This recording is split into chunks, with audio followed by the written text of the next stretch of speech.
ஃப்ரெண்ட்ஹுட்ஸ் மக்களுக்கு வணக்கம். இன்னைக்கு நம்மளோட ஷோல எதை பத்தி பேச போறோம், யாரை பத்தி பேச போறோம் அப்படின்னா, நம்ம மட்டும் கிடையாது. இன்னைக்கு சோஷியல் மீடியாவை திறந்தாலும் சரி, டிவி நியூஸை திறந்தாலும் சரி, எல்லாத்துலேயுமே இந்த ஒரு விஷயம் பத்தி தான் ரொம்பவே பெருசா பேசப்பட்டுக்கிட்டு இருக்கு. ஏன்னா இது வரைக்கும் பிக் பாஸ் வந்து சீசன் 9 வரைக்கும் சக்சஸ்ஃபுல்லா போய்கிட்டு இருக்கு. ஆனா எந்த சீசன்லயும் நடக்காத ஒரு விஷயம் இப்போ பிக் பாஸ் சீசன் 9ல நடந்திருக்கு. அதுதான் மிக பெருசா பேசப்பட்டுட்டு இருக்கு. அதை பத்தி தான் இப்ப நாம பார்க்க போறோம். வாங்க பார்க்கலாம். நான் சொன்ன மாதிரி பிக் பாஸ் அப்படிங்கிறது சீசன் 1ல இருந்து சீசன் 9 வரைக்கும் ரொம்ப சூப்பரா சக்சஸ்ஃபுல்லா போய்கிட்டு இருக்கு. 1000 நெகட்டிவிட்டியான கமெண்ட்ஸ் வந்தாலும் கூட தொடர்ந்து அதை வந்து சக்சஸ்ஃபுல்லா நடத்திக்கிட்டு இருக்காங்க. இன்னமும் அதை லட்சக்கணக்கான மக்கள் பார்த்துக்கிட்டு தான் இருக்காங்க. இது நம்ம எல்லாருக்குமே நல்லாவே தெரியும். இன்னும் கூடிய சீக்கிரம் ஒரு 2 வாரங்கள்ல பிக் பாஸ் வந்து முடிய போகுது. முடிஞ்சிட்டா மக்களுடைய மிகப்பெரிய ஒரு என்டர்டெயின்மெண்ட் ஷோ அப்படிங்கிறது ஸ்டாப் அப்படின்னு தெரிய வரும்போது ரொம்பவே கஷ்டமா இருக்கும். ஏன்னா 3 மாசம் எப்படி போச்சுன்னே நமக்கு தெரியாது. பிக் பாஸ்னால அவ்வளோ சீக்கிரமா அவ்வளோ ஈஸியா எல்லாருக்கும் டைம் பாஸ் ஆயிட்டு இருந்தது. இப்போ முடிய போகுது அப்படின்றப்போ அது ஒரு சின்ன வருத்தம் கண்டிப்பா இருக்கதா செய்யும். ஏன்னா பிக் பாஸ் சீசன் 9ல ஏகப்பட்ட விஷயங்கள் நடந்திருக்கு. சீசன் 1ல இருந்து 8 வரைக்கும் நடக்காத விஷயங்கள் எல்லாமே இதுல ரொம்பவே அதிகமா நடந்திருக்கு அப்படின்னு தான் சொல்லணும். ஒரு சண்டையா இருக்கட்டும், லவ்வா இருக்கட்டும், இல்லாட்டி வேற ஏதாவது ஒரு வீட்டுக்குள்ள நடக்கக்கூடிய பிரச்சனையா இருக்கட்டும், ஒருத்தருடைய வாய் வார்த்தைகளா இருக்கட்டும், இது வரைக்கும் எந்த சீசன்லயும் எந்த ஒரு கண்டஸ்டன்ட்டும் பண்ணாத விஷயங்களை தான் பிக் பாஸ் சீசன் 9 கண்டஸ்டன்ட் எல்லாருமே பண்ணிட்டு இருக்காங்க. இவங்கெல்லாம் என்னப்பா விளையாட போறாங்க, இவங்கெல்லாம் என்ன பண்ண போறாங்க, இவங்களெல்லாம் எதுக்கு உள்ள கூப்பிட்டு போட்டாங்கன்னு சொல்லி ஆரம்பத்துல 1008 நெகட்டிவிட்டி வந்தாலும் கூட இப்போ அவங்கெல்லாம் நின்னு ஜெயிச்சிருக்காங்க அப்படின்னு சொல்லலாம். அதுல முதல் ஆளா ஜெயிச்சது அரோரா சிங்க்லர். இவங்க ஆரம்பத்துல கேமே விளையாடாம ஒரு ஷோ பீஸ் மாதிரி அங்க இங்கன்னு போறது, தன்னை அழகா காட்டிக்கிறது, இப்படியே இருந்தாங்க. ஆனா இப்போ சிங்கப்பெண் அப்படின்னு நிரூபிக்கிற லெவல்ல எல்லா கேமையும் சூப்பரா விளையாடிக்கிட்டு இருக்காங்க. ஒவ்வொரு விஷயமும் அவங்க பேசுறதுமே பாத்தீங்கன்னா ரொம்ப மீனிங்ஃபுல்லா பேசுறாங்க. ஸோ இப்போ வந்து முதல் இடத்துல பெண்கள்ல வந்து பாத்தீங்கன்னா அரோரா இருக்காங்க. ஸோ வைல்ட் கார்டுல வந்தவங்களும் எந்த விதத்திலையும் குறைஞ்சவங்க இல்லை அப்படின்ற மாதிரி திவ்யாவும் அவங்க கூட ஈக்குவலா ஒரு டஃப் காம்படிட் வந்து கொடுத்துட்டு இருக்காங்க. இந்த அளவுக்கு பிக் பாஸ் இப்போ நான் விறுவிறுப்பாவே போய்கிட்டு இருக்கேன் அப்படின்னு சொல்லலாம். விஜய் சேதுபதி வர வர வேற லெவல்ல ஆங்கரிங் பண்றாருப்பா. அது ஆங்கரிங்னு சொல்லாம ஒரு இடத்துல தப்பு நடக்குதுன்னா அதை ஒரு சக மனிதன் எப்படி தட்டி கேட்பானோ அந்த மாதிரி தான் அவர் வந்து தட்டி கேட்கிறாரு. அந்த அளவுக்கு அவரோட பேச்சுகள், அவரோட வார்த்தைகள் எல்லாமே வந்து சூப்பரா இருக்கு. வீட்டுல யாராவது தப்பு பண்ணா நம்ம எப்படி கண்டிப்போமோ அதே ஸ்லாங்ல அவர் வந்து கண்டிக்கிறது ரொம்ப யதார்த்தமா இருக்கு அப்படின்னு சொல்லி நெகட்டிவா பேசின மக்களே பாசிட்டிவா அவரை பத்தி பேசுறதையும் இப்பெல்லாம் கேட்க முடியுது, பார்க்க முடியுது. இவ்வளோ விஷயங்கள் பிக் பாஸ்ல ரொம்ப சுவாரஸ்யமா ரொம்ப இன்ட்ரெஸ்டிங்கா நடந்துகிட்டு வந்தது. இதுல ரொம்பவே மக்களை என்டர்டெயின் பண்ணதும் இவங்க தான் அப்படின்னு சொல்லலாம். ரொம்பவே மக்களை கோபப்படுத்தினதும் இவங்க தான் அப்படின்னு சொல்லலாம். கம்ருதீன் அண்ட் பார்வதி இவங்க 2 பேரோட செயல்கள் தான் ரொம்பவே அருவருக்கத்தக்கதா இருக்கு அப்படின்னு சொல்லி மக்கள் எல்லாருமே சொல்றாங்க. இவங்க என்னங்க கேம் விளையாட வந்திருக்காங்களா இல்லாட்டி லவ் பண்ண வந்திருக்காங்களா அப்படின்னு சொல்லியே நிறைய பேர் கேள்விகள் கேட்டுட்டு இருந்தாங்க. இதுல போன வீக் வரைக்கும் ஃபேமிலி மெம்பர்ஸ்லாம் வந்துட்டு போற மாதிரி ஒரு விஷயம் நடந்தது. ஒவ்வொரு சீசன்லயும் மக்கள் மிக பெருசா எதிர்பார்த்திருக்க கூடிய ஒரு ரவுண்ட் அப்படின்னா அந்த ஃபேமிலிஸ் உள்ள வர அந்த என்ட்ரியை தான் வந்து பார்ப்பாங்க. அதே மாதிரி இந்த வருஷம் இந்த சீசன்ல எந்தெந்த ஃபேமிலிலாம் உள்ள வந்தாங்க, எப்படி எல்லாரும் பேசினாங்க அப்படின்றது தான் பெரிய அளவுல பேசப்பட்டுக்கிட்டு இருக்கு. அதுல எல்லாமே ஓரளவுக்கு ஸ்மூத்தா தான் போச்சு. ஏன்னா இதுக்கு முன்னாடி பிக் பாஸ் சீசன் 3 அந்த ஃபேமிலி ரவுண்ட் அப்படின்றது யாராலையும் மறக்கவே முடியாது.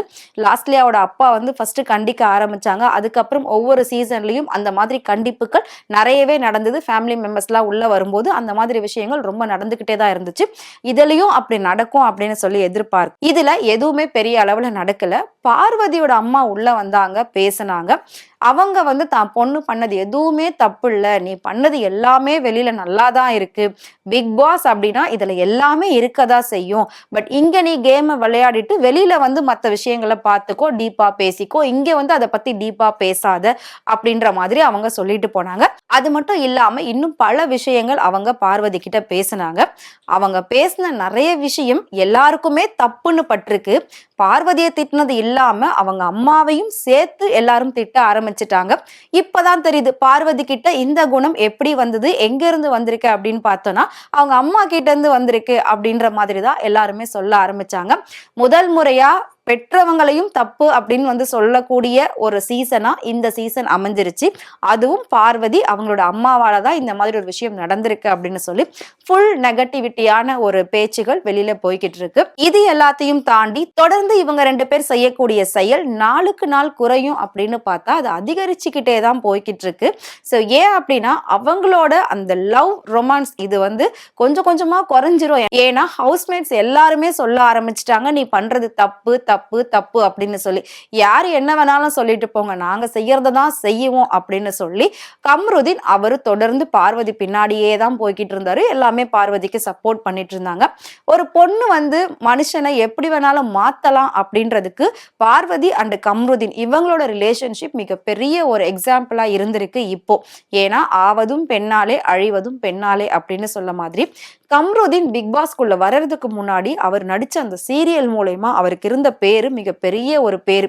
சூப்பரான கேரக்டர்ப்பா, ஹஸ்பண்ட்னா இப்படி இருக்கணும்பா, மனுஷன்னா இப்படி இருக்கணும்பா அப்படின்னு சொல்லக்கூடிய அளவுக்கு மிகப்பெரிய ஒரு பேரோட தான் அவர் இந்த வீட்டுக்குள்ள வந்தாரு.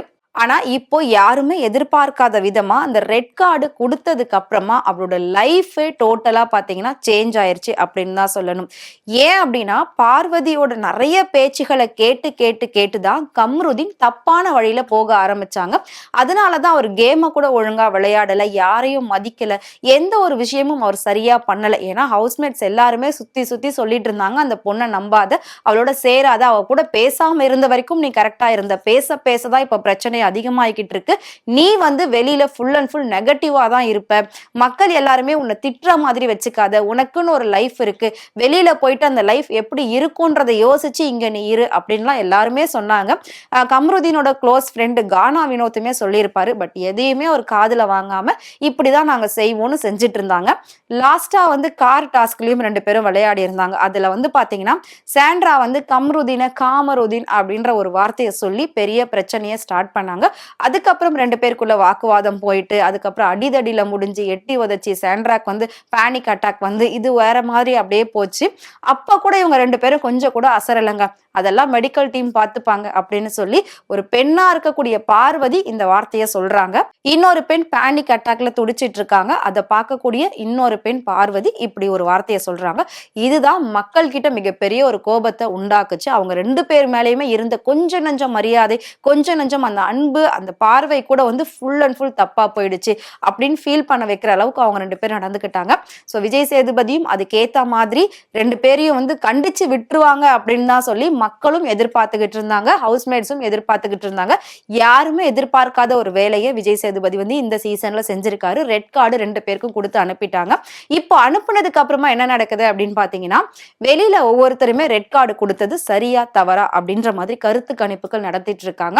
ரெட் கார்டு கொடுத்தது சரிதான், கிட்டத்தட்ட சரிதான் அந்த விஷயத்துல. ஏன்னா அவங்க 2 பேர் அவ்வளோ ஒரு மோசமா நடந்துக்கிட்டாங்க, அதனால கொடுத்தது ஓகே தான். ஆனா அது கொடுத்ததுக்கு அப்புறமா அவனோட லைஃப் எப்படி இருக்குன்றதை யோசிக்கலையே.